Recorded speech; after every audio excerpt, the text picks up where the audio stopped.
यदि आपके ज़मीन को भी अगर कोई कब्जा कर लिया है तो सही तरीका ही आपको ज़मीन वापस दिलवा सकता है, लेकिन आपको जो है ये सही तरीका समझना होगा कि आखिर ये ज़मीन से कब्जा खाली कैसे करवाएंगे। अगर इसका जो सही नियम है या इसका जो कानून है ये अगर आपको पता है तो आप आसानी से इस ज़मीन से जो कब्जा है वो खाली करवा सकते हैं। अब है कि इस जमीन से कब्जा खाली करवाने के लिए कहाँ जाना होगा, क्या प्रक्रिया है और किस तरह के दस्तावेज चाहिए। अब यहां पर देखें, किसी लोगों के पास जो व्यक्ति इसको कब्जा करके रखे हुए हैं उसके क्या अधिकार हैं, ये अधिकार भी आपको पता होना चाहिए, ताकि जो व्यक्ति कब्जा किया हुआ है, अब कब्जा करके वो व्यक्ति हो सकता है कि उस पर खेती करता हो, या हो सकता है उस पर कोई यहाँ पर रोजगार करता हो, या हो सकता है उस पर वो रहता है। रहता है का मतलब है उसका घर है, उसका मकान है, और वो मकान बनाकर आपकी ज़मीन पर, जिस ज़मीन को वो कब्जा किया है उस पर वो रहता है। अब आप चाहते हैं उस ज़मीन को खाली कराना, ज़मीन पर जो है ज़मीन के आप मालिक हैं, कानूनी तौर पर आप ज़मीन के मालिक हैं। तो देखें, वैसी ज़मीन जो कि ज़मीन पर खेती होती है, उस सिचुएशन में क्या होता है कि खाली ज़मीन है, जिसके पास कागजात होता है, वो मालिकाना हक का दावा करता है और आसानी से वो ज़मीन को प्राप्त कर लेता है। कारण ये है कि ज़मीन खाली है, ज़मीन पर खेती होता है, और ऐसी ज़मीन का असली मालिक वही कहलाता है जो ज़मीन एक तरह से जिसके पास ज़मीन का डॉक्यूमेंट है, जिसके पास ज़मीन का कागजात है। लेकिन अगर कोई आपकी ज़मीन को जबरन कब्जा करके रोजगार कर रहा है, बिजनेस कर रहा है, या मकान बनाकर रहता है, वैसी सिचुएशन में उसको हटाना जो है आप ऐसे नहीं हटा पाएंगे। अब उसके लिए दोनों पक्ष को सुना जाएगा, दोनों पक्ष को जाना जाएगा कि आखिर कोई अगर उस पर रोजगार कर रहा है तो किस आधार पर कर रहा है, और कोई अगर मकान बना कर रह रहा है तो वो किस आधार पर, और क्यों ये दूसरे की ज़मीन पर मकान बना कर रह रहा है। अब देखें, समस्या ऐसा ही है कि सर मेरी ज़मीन 60 साल से मेरा कब्जा है, तथा 60 साल से मध्य प्रदेश शासन की रिकॉर्ड में भी मेरा कब्जा है, जमीन स्तर पर भी कब्जा है, लेकिन एसडीएम कोर्ट में इन्होंने कैसे लगाया, विपक्षी पार्टी हमें इसकी नोटिस भी नहीं मिले। एक बच्चे जो है यहाँ पर कार्रवाई में एसडीएम साहब ने पैसे लेकर उनके नाम जमीन कर दी। 2 साल तक केस चला। एसडीएम ने एक पक्षीय कार्रवाई करते हुए हमको बिना सुने फैसला कर दिया। आप बताएं हमें क्या करना चाहिए। एसडीएम के रिकॉर्ड जो है यहाँ पर रिकॉर्ड सुधार किया है। तो हम आपको बता दें सबसे पहले कि अगर जमीन पर जो है, जमीन पर आपका यहाँ पर आपका जो है आपका 60 साल से कब्जा है, 60 साल से यहाँ पर जो है कब्जा है, और यहाँ पर रिकॉर्ड में भी कब्जा है, तो इस ये रिकॉर्ड का जो सबूत है वो आपके पास होना चाहिए, है ना, सबूत होना चाहिए। देखें, साक्ष्य बिना तो आप कुछ नहीं कर पाएंगे, तो सबूत ये होना चाहिए कि आप ये साबित कर सकें कि आपका कब्जा लंबे समय से है। तीसरा देखें कि अब यहाँ पर जो भी है, अब आपको क्या करना है, इस मामले को सिविल कोर्ट में लेकर जो है जाना है, और खुद एक तरह से आप देखें कब्जा के आधार पर और रिकॉर्ड में भी आपका नाम है दर्ज है, उस आधार पर आप मालिकाना हक जो है प्राप्त करने का प्रयास करेंगे। अब देखें, यहाँ पर भी सिविल कोर्ट में भी दोनों पक्ष को सुना जाएगा। जैसे आपने यहाँ बताया कि आपका पक्ष जो है सुने बिना फैसला दिया गया है, तो जैसे ही सिविल कोर्ट में आप केस फाइल करेंगे, जो असली जमीन के हकदार हैं, मालिक हैं, या जिनके पास दस्तावेज है, या अगर वो सरकार है, तो उनको नोटिस किया जाएगा, उनसे जवाब मांगा जाएगा, उनको सुना जाएगा, और उसके बाद ही किसी प्रकार का कोई निर्णय लिया जाएगा। सवाल है सर, मेरा परदादा और उसका भाई का जो है खतियान बना है, खेसरा और रकबा भी अलग अलग नाम से में, लेकिन मेरे परदादा का जो है जमीन उसका भाई का बेटा बेचा है। 70 जो है यहाँ पर अधिक हो गया है। क्या मेरे पास सब दस्तावेज है? मेरे परदादा की जमीन है। अब यहाँ पर देखें कि वो नहीं बेचा, उसका भाई का बेटा बेचा। देखें, कोई भी जो है अगर आप परिवार के सदस्य हैं, आप परिवार के हिस्सेदार हैं, जमीन खतियानी है, खतियान में नाम चढ़ा या नहीं चढ़ा, अगर ऐसा है तो ये हक आपसे कोई नहीं ले सकता। किसी भी जो अधिकार आपको प्राप्त है ना, खतियान में नाम आया नहीं आया, लेकिन ये अधिकार कोई भी आपसे ले नहीं सकता है। तो अगर आपके पास सारे दस्तावेज हैं, दस्तावेज के आधार पर आप दावा कर सकते हैं, और ये दावा जो है सिर्फ आप सिविल सूट में जाकर करना होगा। इसके अलावा कहीं भी जाएंगे आपको न्याय नहीं मिलने वाला है। यानी सिविल कोर्ट में आप दावा पेश करेंगे, दस्तावेज पेश करेंगे, अगर कानूनी अधिकार आपका बनता है वो बेच लिया, और अगर मान लेते हैं सारी संपत्ति ही क्यों ना बेच लिया हो, फिर भी आपको अधिकार मिलेगा, और वो अधिकार आप प्राप्त करेंगे, आपके नाम का दस्तावेज तैयार होगा। केस चल रहा है, हमारी जो है पैतृक संपत्ति है उसका केस चल रहा है न्यायालय में। केस जो है, अब 3 जने हैं, एक मर गया, स्टे कैसे मिलेगा?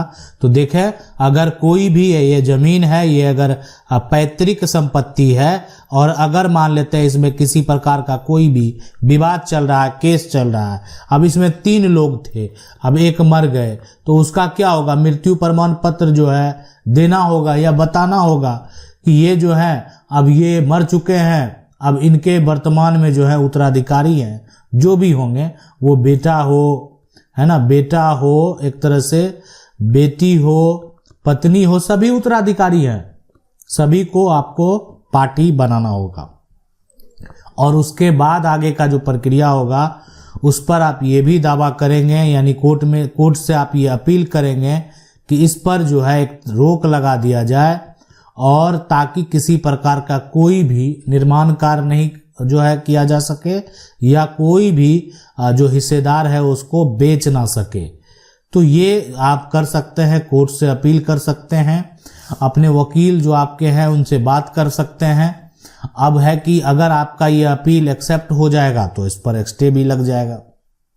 अब सर, मेरा ज़मीन है जो कि 82 डिसमिल है, और मेरे यहाँ पर पिताजी ने 41 डिसमिल लिखा था, और 41 डिसमिल गांव के किसी दूसरे आदमी ने जो है लिख दिया है, और सीओ साहब ने ज़मीन का डॉक्यूमेंट देखा और कि एडीएम कोर्ट में जो है केस करके जमाबंदी तोड़िए। तो देखें, सबसे पहले इस बात को समझ लें कि ये जो ज़मीन है ना, वो 82 जो है यहाँ पर डिसमिल ज़मीन, एक तो मेरे पिताजी ने जो है 82 डिसमिल ज़मीन है, जबकि इनके पिताजी ने जो है 41 डिसमिल ज़मीन लिखा है। अब 41 डिसमिल जो है, एक तरह से बात करें, गांव के किसी दूसरे आदमी से लिखा लिया।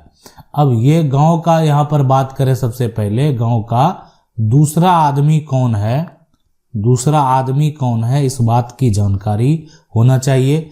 क्या ये गांव का दूसरा आदमी आपका हिस्सेदार तो नहीं? ठीक है, आपका हिस्सेदार तो नहीं।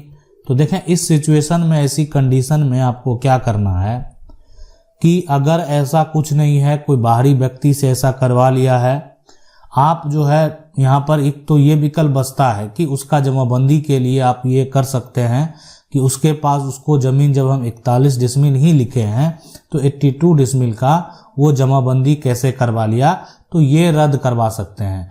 लेकिन देखें, सबसे बड़ी चीज़ है कि वो फर्जी तरीके से जो सेल तैयार किया है, तो उस पर आप क्या कर सकते हैं, फर्जीवाड़ा का भी आरोप लगा सकते हैं। ठीक है, फर्जीवाड़ा का आरोप लगेगा। आप यहाँ पर जो है उसके साथ साथ वो जाली दस्तावेज तैयार करना, ठीक है, दस्तावेज तैयार करना, तो ये क्राइम है, एक तरह से अपराध है।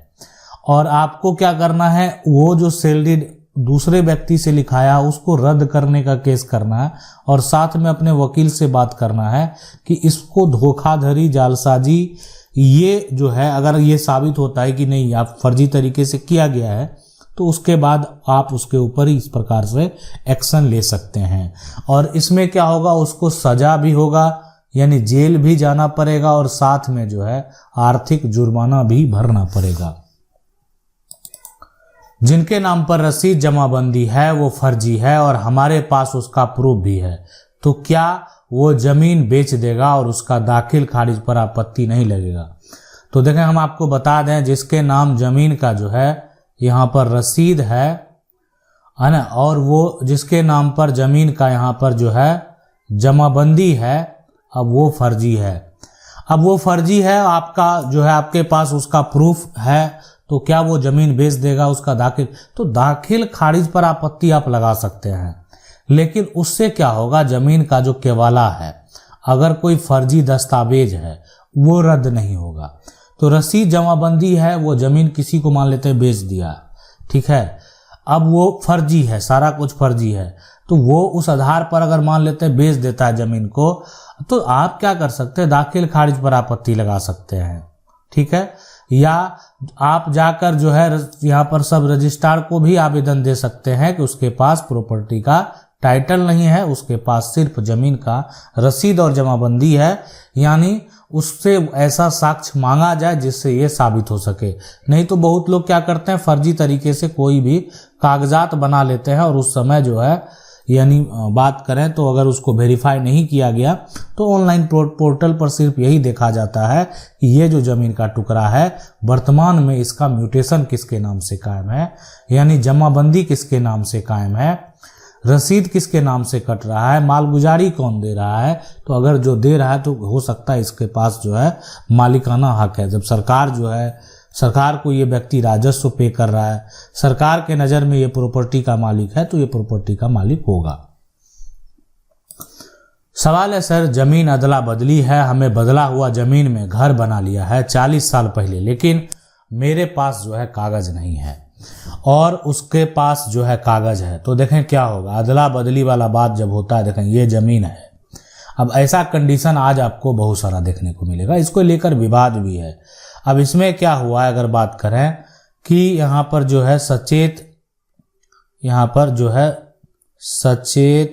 सचेत शर्मा जो है, ठीक है, वो अब एक दूसरे से दोस्ती चल रहा था, ठीक है, और उनका दोस्ती जो है यहाँ पर विनोद झा से था। अब यहाँ पर देखें, सचेत शर्मा जो है विनोद झा से दोस्ती कर लिए। अब दोनों के बीच में क्या हुआ कि यहाँ पर अब जो है सचेत और विनोद का जो ये दोस्ती है, ये दोस्ती को अगर देखा जाए सबसे पहले कि दोस्ती में आपस में लोग जो अपने घर के आसपास वाली जमीन को बदल लिए, यानी विनोद झा ने क्या किया, सचेत शर्मा का जमीन, ये वाला जमीन का उपयोग विनोद झा करने लगा और ये जमीन का उपयोग जो है ये करने लगा। लेकिन हुआ क्या यहाँ पर कि विनोद झा ने क्या किया कि जो है सचेत शर्मा से ये जमीन का जो है कागजात बना लिया, लेकिन सचेत शर्मा तो कागजात नहीं बना पाए। आज जो है विनोद झा के पास जमीन का कागजात है और सचेत शर्मा जो है मान लेते जमीन का म्यूटेशन ही कायम करा लिया, जैसे भी करा लिया, अब घर भी बना लिया है अदला बदली करके। अब लेकिन सचेत शर्मा के पास कागज नहीं है, ये म्यूटेशन नहीं करवा पाया, कुछ नहीं करवा पाया। तो ऐसी सिचुएशन में देखें, अगर ऐसा समस्या में आप फंस जाएंगे सबसे पहले, तो ये आप स्पष्ट तरीके से बताने में सक्षम होंगे कि आपके साथ क्या हुआ है। देखें, सबसे बड़ी बात है कि अगर यहाँ पर आप सच के साथ जाते हैं तो आपके पास यहाँ पर कोई अधिकार तो नहीं है, लेकिन आपके पास जो है गवाह के तौर पर साक्ष्य जरूर होंगे, आसपास के लोग जो आपके पक्ष में सच जरूर बोलने जाएंगे। इसलिए कि कहीं ना कहीं अगर देखा जाए तो जब बात होती है सच का, तो उसके लिए जो अगर बात करें जो साथ देने वाले हैं, वर्तमान स्थिति को अगर आप देखेंगे तो उसकी संख्या अधिक है। और अगर आप यहाँ पर झूठ बोलने वाली बात है, आप ये कहेंगे कि आपको जाकर कोर्ट में झूठ बोलना है, तो उसकी संख्या कम है। लेकिन लोग जाते हैं, झूठ बोलने के लिए भी जाते हैं। तो इसलिए आप जो है स्पष्ट तरीके से बताएंगे क्या हुआ था, नहीं हुआ था, उसके बाद उस पर जो भी है सभी के साक्ष्य दस्तावेज देखने के बाद जो भी कोर्ट का निर्णय होगा, कोर्ट का फैसला होगा। ये देखिए, आपस में अगर कोई भी सुलझने वाली बात नहीं है, तब एक तरह से जो अंतिम निष्कर्ष क्या होता है, कोर्ट का सहारा। कोर्ट का सहारा लोग क्यों लेते हैं कि अब उनको लगता है कि मान लेते हैं कि मेरे से ये समस्या का हल नहीं हो सकता है। अब अगर ये लगता है कि मेरे से ये समस्या का हल नहीं हो सकता है, तो फिर वो कोर्ट का सहारा लेते हैं और उनको लगता है कि कोर्ट का सहारा लेंगे तो हमको न्याय मिलेगा। तो इस प्रकार वो न्याय जो है वो प्राप्त करते हैं। आशा करते हैं वीडियो अच्छा लगा होगा। अगर आपका भी इसी प्रकार से सवाल है तो आपको क्या करना है, कानून की 99 का जो कमेंट बॉक्स है ना, उसमें जाना है, वहाँ कमेंट बॉक्स में, और उसमें आपको इसी प्रकार से अपना सवाल जो है लिखना है। मेरा प्रयास रहेगा कि हम जल्द से जल्द जो है वीडियो के माध्यम से आपको बता सकें कि आपको क्या करना है, कैसे करना है, कहाँ जाना है, उसके लिए क्या प्रक्रिया है। मिलते हैं अगले वीडियो में, तब तक के लिए जय हिंद।